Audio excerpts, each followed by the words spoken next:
مولانا عبدالحکیم اسحاق کے بیانات کے لیے حکیم اسحاق آفیشل کو سبسکرائب کریں۔ مولانا عبدالحکیم اسحاق۔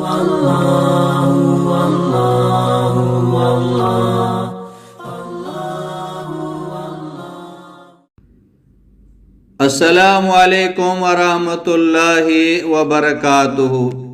بسم اللہ الرحمن الرحیم۔ فال نکالنے کا حکم۔ فال نکالنا کیسا ہے؟ جیسا کہ شادی کس کے ساتھ ہوگی، فلاں آدمی کب آئے گا، وغیرہ وغیرہ۔ اس کا جواب یہ ہے کہ فال نکالنا یا نکلوانا یہ جائز نہیں ہے، درست نہیں ہے۔ رسول اکرم صلی اللہ علیہ وسلم نے فال نکالنے والوں کے پاس جانے اور ان سے مستقبل کے بارے میں دریافت کرنے سے بھی منع فرمایا ہے، اور پوچھنے کی صورت میں اخروی نقصان سے آگاہ کیا ہے۔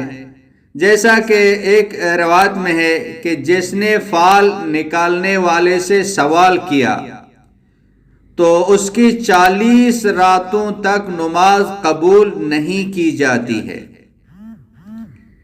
ایک اور روایت میں ہے کہ جو شخص فال نکالنے والے کے پاس گیا اور اس کی بات کی تصدیق کر دی تو اس نے ان تمام امور کا انکار کر دیا، یعنی کفر کر دیا جو رسول اکرم صلی اللہ علیہ وسلم پر نازل ہوئے۔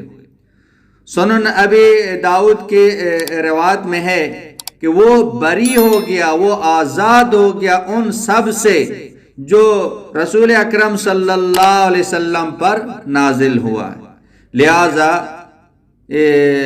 فال نکالنا یا نکلوانا یہ جائز نہیں ہے، درست نہیں ہے، ان سے بچنا چاہیے۔ واللہ اعلم بالصواب۔ مولانا عبدالحکیم اسحاق کے بیانات کے لیے حکیم اسحاق آفیشل کو سبسکرائب کریں۔ مولانا عبدالحکیم اسحاق۔